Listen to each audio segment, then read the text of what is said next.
If you are pregnant or you've recently had a baby, this podcast is for you. I am your host, Kath Bequee, a physiotherapist working in women's health and mum of three. Inside my online program, Fitness Mama, I just love helping support women to care for their bodies during pregnancy, prepare their bodies for birth, and support their after-birth recovery, helping them feel confident and strong inside out during this important stage of their lives. In this podcast, join me each week as we dive into all things pregnancy care, childbirth and postnatal recovery, helping you through every step of the journey. It is absolutely possible to feel amazing and confident in our bodies during this motherhood journey, and I want that for you. Come and say hi to me on Instagram @fitnessmama, and let's dive into today's episode.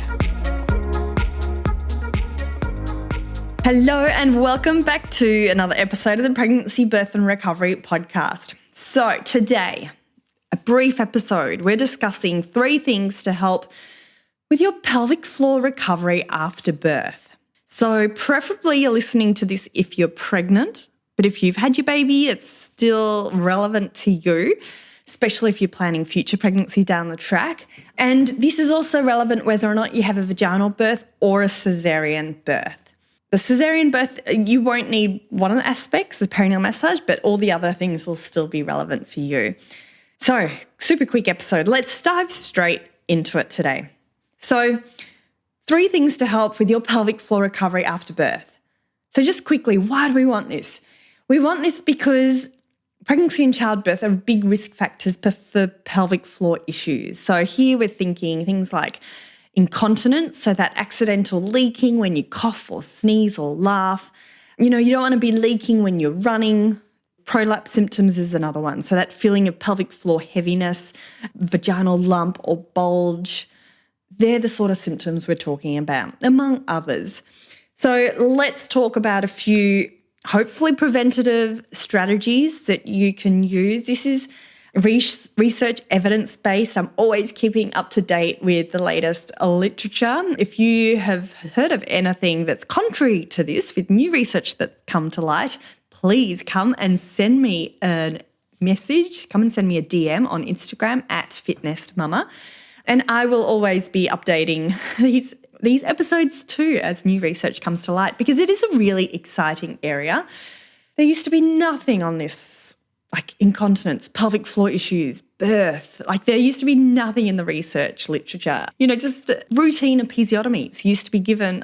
My mum, like that whole generation, she said everyone that she knew at the time was given a routine episiotomy. So things are changing, and that's because of research. So let's dive in. The first thing to help with your pelvic floor recovery after birth is your pregnancy fitness. So what you do during pregnancy has been found to help with your postnatal outcomes. So pregnancy fitness, it can help with our post-birth pelvic floor recovery. It can help with keeping the weight off in postpartum, and that can thus help with pelvic floor outcomes. So pregnancy fitness in general has been found to help with our afterbirth recovery. And I know pregnancy fitness can be a challenge for a lot of mums. Like I know a lot of mums join Fitness Mama because they're finding they're tired during pregnancy, which I totally get. They're busy. Perhaps there's a toddler in the mix of things. Perhaps they're working full time and they get home and it's already dark. Perhaps there's pelvic girdle pain. So I do know there's a lot of barriers to exercising during pregnancy above those that are generally around. And that is really one of the biggest reasons I created Fitness Mama, because I had the pelvic girdle pain when I was pregnant with my second baby. And I found it near impossible to go to the gym or to go to the physio clinic where I worked even, because I had my toddler in tow and I put it in the too hard basket. So having the home-based workouts, I think, can be really helpful. Anyway, I digress. Pregnancy fitness. Have a think about what you're doing. Have a think about what fits with your lifestyle at the moment. Every little bit counts. Okay, second thing that you can do to help with your pelvic floor recovery after birth. It's Perineal massage. Now, if you're not into the actual massage, it's the perineal awareness. It's the pelvic floor relaxation. It's that whole awareness of this area. So let me explain what I mean. Perineal massage has been found to reduce risk of 3rd and 4th degree perineal tears.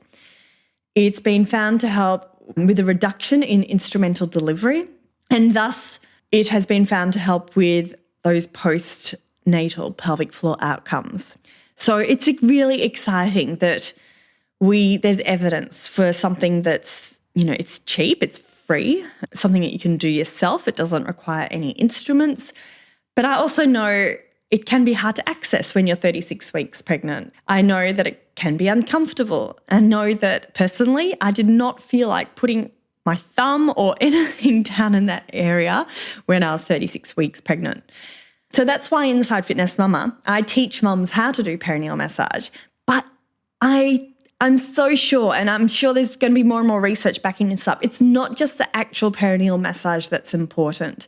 It's that perineal awareness. It's being aware if you're holding tension and muscle tension in those pelvic floor muscles. It's being aware of how to relax your pelvic floor with that beautiful deep breathing work. And that's why I really do believe this, like what I teach inside Fitness Mama for the members, is it complements all the hypnobirthing and the calm birthing strategies really well.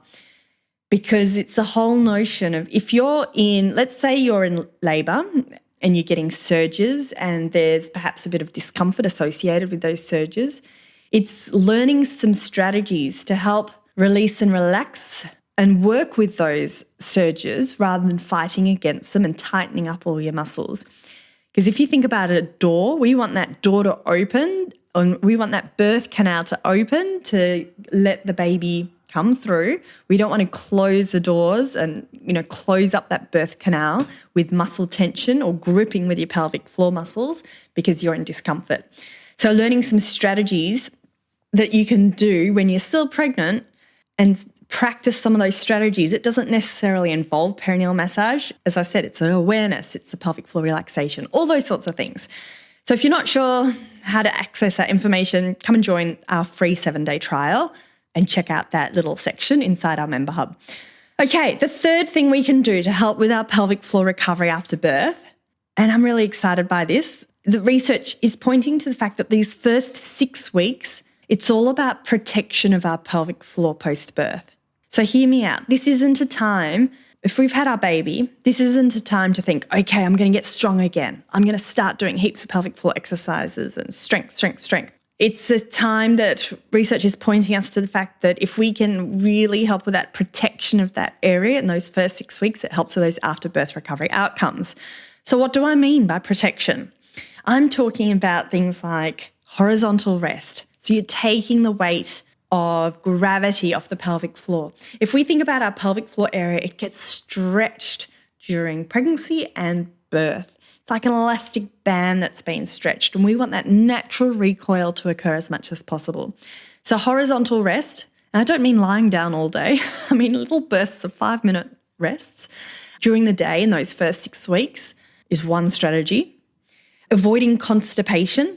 So avoiding straining through those pelvic floors. So looking after our bowels, it can also be really helpful in protecting our pelvic floor. Something called the knack. I'm not sure if you've heard of the knack, but that is doing a little pelvic floor lift before you sneeze, cough or laugh, or before you lift up your baby. So just a gentle little lift before, like if you can anticipate a sneeze is coming or a cough's coming, doing that gentle little pelvic floor lift. So, and this totally makes sense, doesn't it? Because if you'd had a hip replacement or knee surgery or any other major surgery, in those first 6 weeks, you wouldn't be going back to the gym and doing a lot of strength work. That would be the phase of rest, recovery, slow progression, slow rehab, and you'd slowly build up from there. So I really like that notion of postnatal rehab. These first 6 weeks, it's about protection and recovery and rest and doing some beautiful short little walks, building up your walks slowly, building up everything slowly rather than just going straight into it all. So we talked about 3 things to help with your pelvic floor recovery. We talked about considering your pregnancy fitness. What are you doing during pregnancy at the moment? Is there anything you can do to help tweak or enhance or complement your current pregnancy fitness?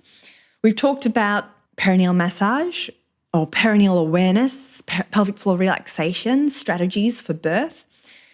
So to clarify, perineal massage is something, and perineal awareness would be something that we practice in those weeks leading up to birth if you've got that medical clearance and there's no contraindications to perineal massage. So have a chat to your doctor if you're not sure. Thirdly, protection of that pelvic floor after birth in those first 6 weeks and building things up gradually. And then I did forget, there is an extra bonus here. So 4 things to help with postnatal recovery. It's during pregnancy and at any stage of our lives, being aware of any pelvic floor concerns we might have and seeking help early if we identify any pelvic floor concerns. So what I mean is if during pregnancy you've got concerns about pelvic floor weakness, pelvic floor tightness, overactive pelvic floor pain, painful sex, constipation, incontinence, prolapse, any of those concerns, let's seek help early. Let's get assessed. Let's get treated, because I am such a big fan of prevention over cure, or like early identification, nipping things in the bud, early management, which can thus help with our recovery outcomes. So that's it, ladies. If you would like help to prepare your pelvic floor for birth and recovery and set yourself up physically to help reinvest back into your body, then come and join our 7-day free trial. Perfect for anyone who's pregnant or postnatal. It's got all the workouts you need, beautiful app, beautiful community, and support from myself as well. Just head to fitnessmama.com and the link is in the show notes. That's it, ladies. Hopefully that was helpful. As always, come and say hi to me on Instagram at fitnessmama, and have a fabulous day. And I look forward to you joining me very soon for another episode of the Pregnancy, Birth and Recovery podcast. Thanks for listening to the Fitness Mama podcast, brought to you by the Fitness Mama freebies found at www.fitnessmama.com/free. So please take a few seconds to leave a review, subscribe so you don't miss an episode, and be sure to take a screenshot of this podcast, upload it to your social media, and tag me at fitnessmama so I can give you a shout out too. Until next time, remember, an active pregnancy, confident childbirth, and strong postnatal recovery is something that you deserve. Remember our disclaimer: materials and contents in this podcast are intended as general information only and shouldn't substitute any medical advice, diagnosis, or treatment. I'll see you soon.